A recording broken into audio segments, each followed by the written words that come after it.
నేను సంఘని. ఈ ఏడాది 2025 విజయదశమితో నాకు 100 ఏళ్లు పూర్తయ్యాయి.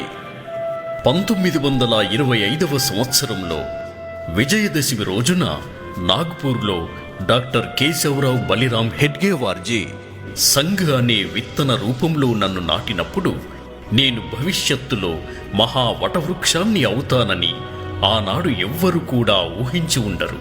నేడు ఈ వటవృక్షము యొక్క ఎన్నో శాఖలు దేశ నిర్మాణపు కార్యంలో నిమగ్నమై ఉన్నాయి. సంఘ్ యొక్క ప్రథమ సరసంఘ చాలక్ హెడ్గేవార్జీ వారి ఇంటి వద్ద 17 మందితో కూడిన ఈ సమావేశంలో నా ఈ సంస్థని ప్రకటించారు. ఈ సమావేశంలో హెడ్గేవార్జీతో పాటు విశ్వనాథ్ కేల్కర్, భావ్జీ గౌరే, అన్నా సహా, బాలాజీ ఉద్దార్, బాపూరావు భేది వంటి వారు ఉన్నారు. నాకు ఏం పేరు పెట్టాలో, నేను చేయాల్సిన పని ఏమిటో కాలంతో పాటు నెమ్మదిగా నిర్ణయం జరుగుతూ పోయింది. ఆ రోజుల్లో కేవలం హిందువులని ఏకం చేయాలన్నదే ఒక్కటే ఆశయం. అసలు చెప్పాలంటే సంఘ్ యొక్క పేరు అనగా రాష్ట్రీయ స్వయం సేవక్ సంఘ్ అనే పేరు సైతం 1926 ఏప్రిల్ 17న నిర్ణయించబడింది. ఈ రోజుననే హెడ్గేవార్జీని అందరి సమ్మతితో సంఘ్ ప్రముఖుగా ఎన్నుకోవడం జరిగింది.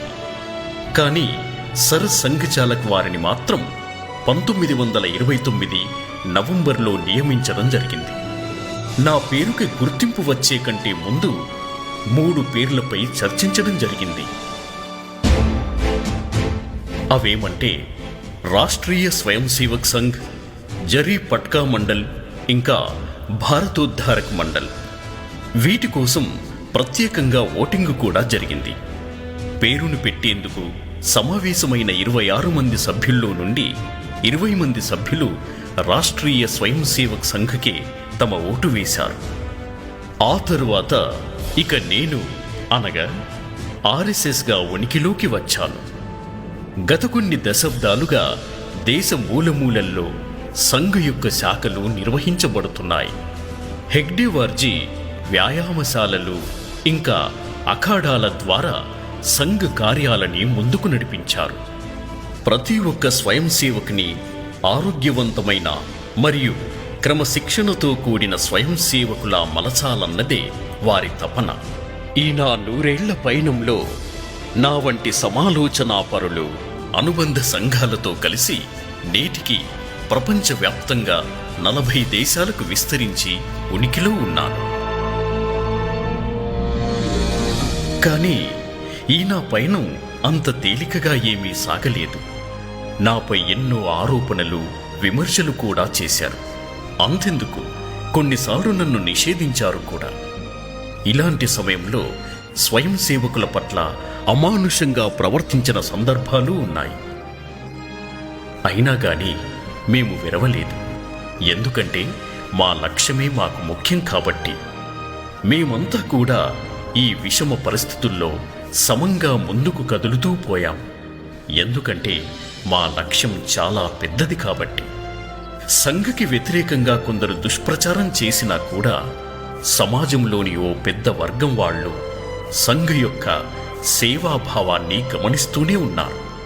ఇంకా వాళ్ళు నన్ను అర్థం చేసుకున్నారు కూడా. ఎలాగంటే వారిలో చాలా కుటుంబాలు సంఘ్ స్వయం సేవకుల సహాయం ఏదో ఒక రూపంలో పొందినవారే కాబట్టి. అందుకే వాళ్లలో కూడా చాలామంది శాశ్వతంగా సంఘ్ పరివారులో ఒక భాగమయ్యారు. నేను మాత్రం నన్ను స్థాపించినది మొదలు నా కార్యపథంలో నిరంతరంగా సాగుతూనే పోయా. స్వాతంత్రమైతే వచ్చింది గాని క్రూరమైన దేశ విభజన రూపంలో మాయని గాయాలయ్యాయి. ఎంచుకున్న మార్గం చాలా కష్టమైనదే. అయినా గాని నేను ఆగిపోలేదు. అప్పట్లో కూడా నా దేశం మరియు నా సనాతన ధర్మ రక్షణకై 3000 క్యాంప్స్ నిర్వహించాను. అలా నేను నా దేశ సోదరులతో కలిసి ముందుకు సాగుతూ పోయాను. 1962లో చైనా మోసపూరితంగా దేశంపై దాడి చేసినప్పుడు నా పరివారపు స్వయం సేవకులు పూర్తిగా రాజధర్మాన్ని నిర్వర్తించారు. ఇంకా తమ ప్రాణాలని పణంగా పెట్టి సరిహద్దు ప్రాంతాలకి ఆహారాన్ని చేరవేయడంలో మన దేశ సైన్యానికి సహకరించారు. దీనికి ప్రభావితులైన అప్పటి ప్రధానమంత్రి నెహ్రూ 1963లో గణతంత్ర దినోత్సవ పరేడ్లో సంఘ్ని ఆహ్వానించారు. స్వయం సేవకులు ఆ గణతంత్ర దినోత్సవ పరేడ్లో పూర్తి గణావేష్తో పాలుపంచుకున్నారు. ఇంకా దేశం పట్ల వారికి గల అకుంఠిత దీక్ష మరియు నిరాడంబరతని ఈ దేశానికి చాటి చెప్పారు. ఆ తర్వాత 1965లో పాకిస్తాన్తో యుద్ధం జరుగుతున్న సమయంలో కూడా స్వయం సేవకులు ఎంతో మహత్కరమైన బాధ్యతని భుజానికెత్తుకున్నారు. ఇలా ఎన్నో విమర్శలు, ఎన్నెన్నో అడ్డంకులను ఎదుర్కొంటూనే సంఘటన పథంలో ముందుకు సాగుతూనే పోయింది. ఎలాంటి ఆపదైనా, యుద్ధమైనా నా నిబద్ధత భారత్కి సమర్పితం. ఆనాడు 25 మంది స్వయం సేవకులతో మొదలైన సంఘ్ ఈనాడు విశాలమైన సంఘటనంగా రూపుదాల్చి ఎలాంటి స్వార్థం లేకుండా మనసా వాచా కర్మన రేయింబవళ్ళు దేశసేవ, మానవ సేవలో స్వయం సేవకులు ఎల్లప్పుడూ కంకణబద్ధులై ఉంటున్నారు. నమస్తే సదా